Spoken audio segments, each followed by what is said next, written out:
ഇന്നേ വരെ ജയിക്കാത്ത പാലക്കാട് നിയമസഭാ മണ്ഡലത്തിൽ വോട്ട് കുറഞ്ഞു എന്നും പറഞ്ഞാണ് ഇപ്പോൾ ബി.ജെ.പിക്കെതിരെ പ്രതിപക്ഷവും മാധ്യമങ്ങളുമെല്ലാം വിമർശനങ്ങൾ ഉയർത്തുന്നത്. സ്ഥിരം ജയിച്ചു പോന്ന ഒരു സീറ്റിൽ പരാജയപ്പെട്ട പോലെയാണ് മാധ്യമങ്ങളടക്കം ബി.ജെ.പി അധ്യക്ഷനെയും സ്ഥാനാർത്ഥിയെയും ഒക്കെ നിർത്തിപ്പൊരിക്കുന്നത്. കഴിഞ്ഞ തിരഞ്ഞെടുപ്പിൽ ബി.ജെ.പി സ്ഥാനാർത്ഥി മെട്രോമാൻ ഇ ശ്രീധരന് കിട്ടിയ അത്രയും വോട്ട് പാലക്കാട് പ്രാദേശിക തലത്തിൽ മാത്രം അറിയപ്പെടുന്ന സി കൃഷ്ണകുമാറിന് കിട്ടാതെ പോയത് എന്തോ വലിയ അട്ടിമറി കാരണമാണെന്ന മട്ടിലൊക്കെയാണ് വിവാദം ഇപ്പോൾ കത്തിപ്പടരുന്നത്. പ്രതീക്ഷിച്ച വിജയം ഇല്ലാതായപ്പോൾ പാർട്ടിയിലെ പലരും വൈകാരികമായി പ്രതികരണങ്ങൾ നടത്തി എന്നത് ശരി തന്നെ.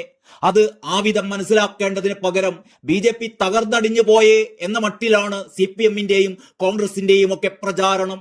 കേരളത്തിൽ തുടർഭരണം നടത്തുന്ന CPM മൂന്നാം തവണയും പാലക്കാട്ട് മൂന്നാം സ്ഥാനത്തേക്ക് ഒതുങ്ങിപ്പോയതെന്തേ എന്നതും അവരുടെ വോട്ടുകളൊക്കെ എങ്ങോട്ടേക്കാണ് ചോർന്നത് എന്നും ആരും വിവാദമാക്കുന്നില്ല. CPM വിജയിച്ചതിനേക്കാൾ ഏറെ തവണ പാലക്കാട് ജയിച്ചത് കോൺഗ്രസ് ആണ്. കഴിഞ്ഞതിന് മുമ്പത്തെ തവണ, അതായത് 2016 ഷാഫി പറമ്പിൽ 17,483 വോട്ടിനാണ് അവിടെ വിജയിച്ചത്. അന്ന് ശോഭാ സുരേന്ദ്രനായിരുന്നു ബി.ജെ.പി സ്ഥാനാർത്ഥി.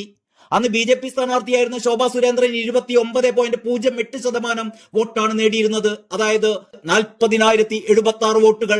ഏതാണ്ട് അതേ ശതമാനവും വോട്ടുകളും ഒക്കെ ഇത്തവണ സി കൃഷ്ണകുമാർ നേടിയിട്ടുണ്ട്. അതായത് 28.63%, 39,549 വോട്ട്.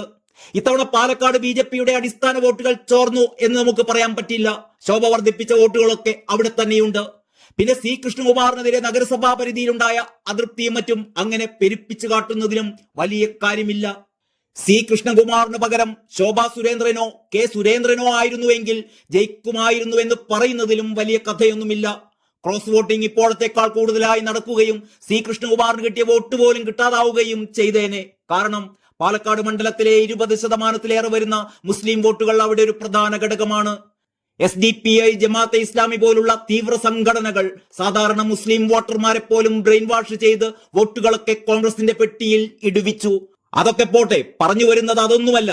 പാലക്കാട്ട് ബി.ജെ.പി വിജയിക്കാതെ പോയത് CPM വിജയിക്കാതെ പോയതിനേക്കാൾ വലിയ നാണക്കേടായൊന്നും കാണേണ്ട കാര്യമില്ല. കോൺഗ്രസിന് കിട്ടിയ വോട്ടുകളുടെ സംശുദ്ധി CPM-കാർ തന്നെ നാട്ടിൽ പാടി നടക്കുന്നുമുണ്ടല്ലോ. ഇനി കാര്യത്തിലേക്ക് കടക്കട്ടെ. നാലുപാടു നിന്നും ബി.ജെ.പിക്കെതിരെയുള്ള ആരോപണ വിമർശനങ്ങളെയെല്ലാം കൂളായി നേരിട്ടുകൊണ്ട് വലിയൊരു വെല്ലുവിളി നടത്തിയിരിക്കുകയാണ് ശോഭാ സുരേന്ദ്രൻ. ബി.ജെ.പി എന്ന പാർട്ടി തകർന്നുവെന്ന് ആകാശക്കോട്ട കെട്ടുന്നവരുടെ മണ്ടക്കിട്ടാണ് ശോഭ പൊട്ടിച്ചിരിക്കുന്നത്. വരാനിരിക്കുന്ന തദ്ദേശ തിരഞ്ഞെടുപ്പിൽ തൃശൂർ, തിരുവനന്തപുരം കോർപ്പറേഷനുകൾ ബി.ജെ.പി ഭരിക്കുമെന്നാണ് ശോഭാ സുരേന്ദ്രന്റെ പ്രഖ്യാപനം. പ്രതിപക്ഷ നേതാവ് VD സതീശന്റെ വെല്ലുവിളി ഏറ്റെടുക്കുന്നു എന്ന് ശോഭ പറഞ്ഞു. പാലക്കാട് മുനിസിപ്പാലിറ്റിയിൽ പന്തയം വെക്കാം. ഒരു മുനിസിപ്പൽ കൗൺസിലറെ UDF-ന് അധികം ഉണ്ടാക്കാൻ സാധിക്കുമോ? അത് വെല്ലുവിളിയായി ഏറ്റെടുക്കാൻ ബി.ജെ.പി തയ്യാറാണ് ശോഭാ സുരേന്ദ്രൻ പറഞ്ഞു. തന്നെ സംബന്ധിച്ച് അടുത്ത ചിന്ത തിരഞ്ഞെടുപ്പാണ് എന്നും അല്ലാതെ മറ്റൊന്നുമില്ലെന്നും ശോഭാ സുരേന്ദ്രൻ ഈ വിവാദങ്ങൾക്കിടയിൽ എറണാകുളത്ത് മാധ്യമങ്ങളോട് പറഞ്ഞു. അടുത്ത തിരഞ്ഞെടുപ്പിൽ തൃശൂർ, തിരുവനന്തപുരം ഉൾപ്പെടെയുള്ള കോർപ്പറേഷനുകൾ ഞങ്ങൾ ഭരിക്കും. താഴെ നിന്ന് മുദ്രാവാക്യം വിളിച്ചിട്ടുള്ള പാവപ്പെട്ട പ്രവർത്തകരെ മുനിസിപ്പൽ ചെയർമാൻമാരായിട്ടും കൗൺസിലർമാരായിട്ടും പഞ്ചായത്ത് പ്രസിഡന്റുമാരായിട്ടും ഇരുത്താനുള്ള ഒരു തിരഞ്ഞെടുപ്പാണ് വരാനിരിക്കുന്നത്. അതിന് പാർട്ടി പൂർണ്ണ സജ്ജവുമാണ്. അതുമാത്രമാണ് തന്റെ മനസ്സിലുള്ളത്. പാർട്ടിയുടെ സംസ്ഥാന ഘടകം നാളിതുവരെ ഏൽപ്പിച്ച എല്ലാ ജോലികളും കൃത്യമായി തന്നെ താൻ ചെയ്തു തീർത്തിട്ടുണ്ടെന്നും കൂടി ശോഭ പറഞ്ഞു. അഖിലേന്ത്യാ നേതൃത്വവും സംസ്ഥാന ഘടകവും ശോഭ എന്ത് ജോലി ചെയ്യണമെന്ന് തീരുമാനമെടുക്കാറുണ്ട്. ആ പണി വളരെ നല്ല രീതിയിൽ തന്നെ ചെയ്തു തീർത്തു എന്ന് ആത്മവിശ്വാസമുള്ള ഒരു സാധാരണക്കാരിയാണ് ഞാൻ, ശോഭ പറയുകയുണ്ടായി.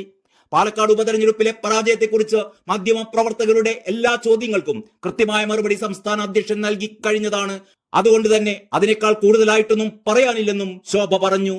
ഇതിനിടെ പാലക്കാട് നിഷ്പക്ഷ വോട്ടുകൾ ലഭിച്ചില്ല എന്നും അത് സംബന്ധിച്ച് പരിശോധനകൾ ഉണ്ടാകുമെന്നും സി കൃഷ്ണകുമാർ കൊച്ചിയിൽ പറഞ്ഞു.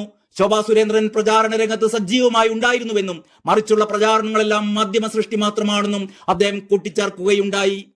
അതേസമയം ഉപതെരഞ്ഞെടുപ്പിലെ പരാജയ കാരണം പഠിക്കാൻ ബി.ജെ.പി നടപടിക്രമങ്ങൾ ആരംഭിച്ചു. ഉപതെരഞ്ഞെടുപ്പുകൾ നടന്ന പാലക്കാട്, തൃശൂർ, വയനാട് ജില്ലാ പ്രസിഡന്റുമാർ പരാജയ കാരണവും മണ്ഡലങ്ങളിലെ സാഹചര്യവും പഠിച്ച് റിപ്പോർട്ട് നൽകണമെന്ന് സംസ്ഥാന പ്രസിഡന്റ് കെ സുരേന്ദ്രൻ നിർദ്ദേശം നൽകിയിരിക്കുകയാണ്. റിപ്പോർട്ടിന്റെ അടിസ്ഥാനത്തിൽ അടുത്ത മാസം 7, 8 തീയതികളിൽ ചേരുന്ന യോഗത്തിൽ തിരഞ്ഞെടുപ്പ് പരാജയം വിശദമായി തന്നെ ചർച്ച ചെയ്യും. തിരഞ്ഞെടുപ്പുമായി ബന്ധപ്പെട്ട കൂടുതൽ ചർച്ചകൾ റിപ്പോർട്ട് കിട്ടിയതിനു ശേഷം മതിയെന്നും ഇന്നത്തെ ബി.ജെ.പി നേതൃയോഗത്തിൽ കെ സുരേന്ദ്രൻ നിലപാടെടുക്കുകയുണ്ടായി. ഡിസംബർ 7, 8 തീയതികളിൽ ചേരുന്ന യോഗത്തിൽ കേന്ദ്ര പ്രഭാരി പ്രകാശ് ജാവദേക്കറും പങ്കെടുക്കുമെന്നാണ് അറിയുന്നത്.